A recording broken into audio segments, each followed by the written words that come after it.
আসসালামু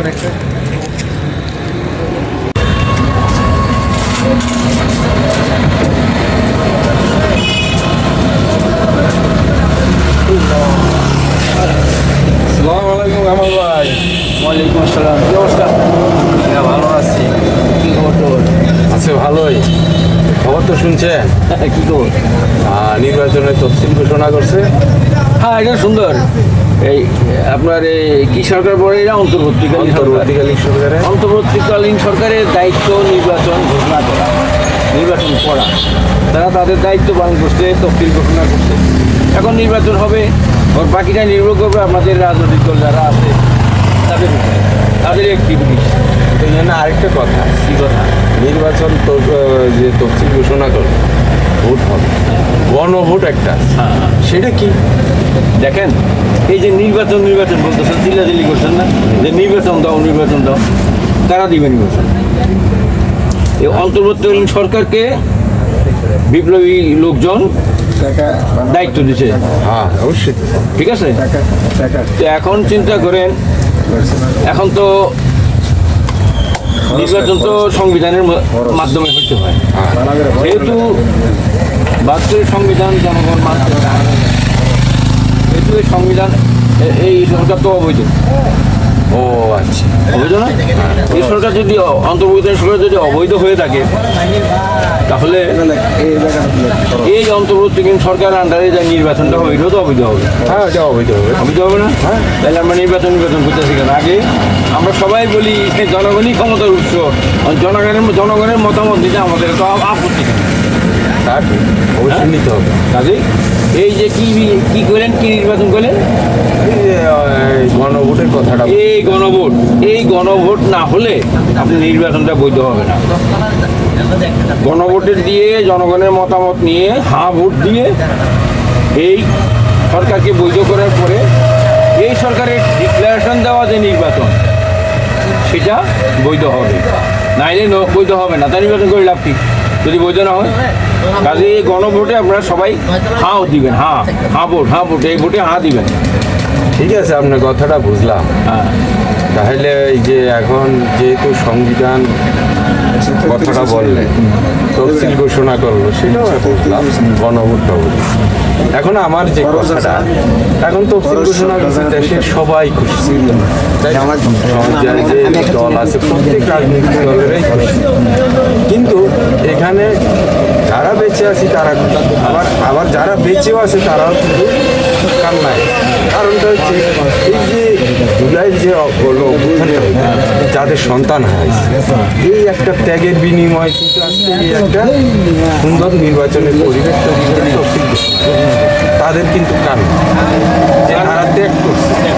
অতএব এই কান্না, এই হাসির মধ্যে যেন সুন্দরভাবে সব দলে মানে সুন্দরভাবে নির্বাচনটা করে যেন একটা উপহার দিতে পারে জাতিকে, সেটাই আমি চাই। এখন কত হইলো তফসিল ঘোষণা করছে, তফসিলের মধ্যে আছে বিভিন্ন আইন কানুন আছে, নির্বাচন কবে হবে, নমিনেশন কবে জমা দেবে, এগুলো আছে না? অবশ্যই। তারপরে কি নিয়ম কানুন মাইনে আপনারা চলবেন, এটা আছে না? যে এই নিয়ম কানুন ডিসিপ্লিন মাইনে চলতে হবে। আপনারা নিজেরা মারামারি করবেন তাই নির্বাচন সময় একজনের প্রচারণার সময় আরেকজনের বাধা দিবেন, এটা কিন্তু চলবে না। না, এটা হবে। এবং যারা সন্ত্রাসী করছে, চাঁদাবাজি করছে, তাদের কিন্তু লিস্ট কিন্তু সরকারের কাছে আইসা গেছে। এখন এই নির্বাচনের আগে অস্ত্র সহ সব কিছু এই সরকার মানুষের কাছ থেকে আদায় করে নিবে। অবৈধ অস্ত্র তাদের কাছে আছে। আচ্ছা, তার মানে আপনি যেটা বলছেন যে তফসিল ঘোষণা করার পরে এখন যারা যেগুলা অবৈধ অস্ত্র আছে, আগ্নেয় অস্ত্র আছে, এগুলি উদ্ধার করতে হবে, অভিযান চালাবে। ইয়েস। এবং যেগুলি বোধে আছে এগুলি একটা আবার থানায় জমা দিতে হবে। তার মানে নির্বাচনটা এমন যেন অস্ত্রের প্রদর্শনী না, মারামারি না, সুন্দরভাবে একটা নির্বাচন গ্রহণযোগ্যতার জন্য হয়, সেই কাজ করতে হবে। তা তো অবশ্যই। তবে একটা কথা আপনি রাজনৈতিক দলগুলো বলে দিয়ে যাতে মারামারি না করে, নিজেরা একজনের প্রচারণায় একজন ধরে বাধা সৃষ্টি না করে। কারণ জনগণ দেখতেছে, প্রচার করবেন, আপনার নীতিমালা প্রচার করবেন, জনগণ যেটাকে ভালো মনে করবেন সেটাতে ভোট দেবে। জনগণের ভোটে যাতে বাধা সৃষ্টি না হয়, বিঘ্ন সৃষ্টি না হয়। যদি বাধা সৃষ্টি হয় তাহলে আইন প্রয়োগকারী যে সংস্থা, সামরিক বাহিনী, পুলিশ বাহিনী, যারা আছে আনসার বাহিনী, ওরা কিন্তু ওইটার অ্যাকশন নিবে। তা তো ঠিক আছে। ঠিক আছে, কাজেই এখন থেকে আমাদের এই আইন কানুন মাইনা চলতে পারলে আমাদের নির্বাচনটা বৈধ হবে এবং ভোট দিলে আমাদের নির্বাচনটা বৈধ হবে। তারপরে আমরা নির্বাচন না হলে আমাদের দেশে শান্তি আসবে না।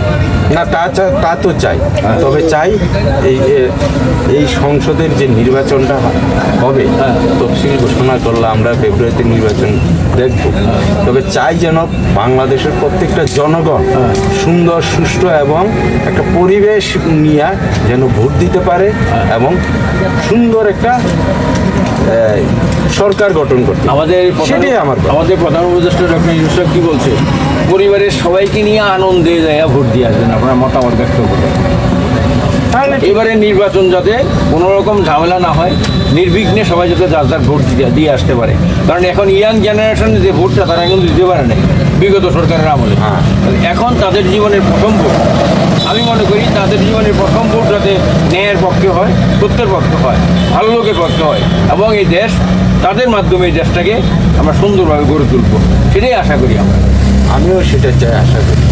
তো যাই হোক, এটা নির্বাচন তফসিল ঘোষণা করার জন্য বর্তমান অন্তর্বর্তীকালীন সরকারকে আমরা অভিনন্দন জানাই এবং আরও জানাই যে ওনারা যাতে চেষ্টা করে কোনো রকম সব বাধাবিঘ্ন পেরিয়ে আইন প্রয়োগকারী সংস্থাকে কাজে লাগাইয়া নির্বাচন কমিশন, এখন তো সব নির্বাচনের কমিশনের আন্ডারে, প্রধান নির্বাচন কমিশনের আন্ডারে, তাতে আইন প্রয়োগকারী সংস্থাগুলিকে অ্যাক্টিভ করে অবৈধ অস্ত্রগুলা কী করে উদ্ধার করতে হবে।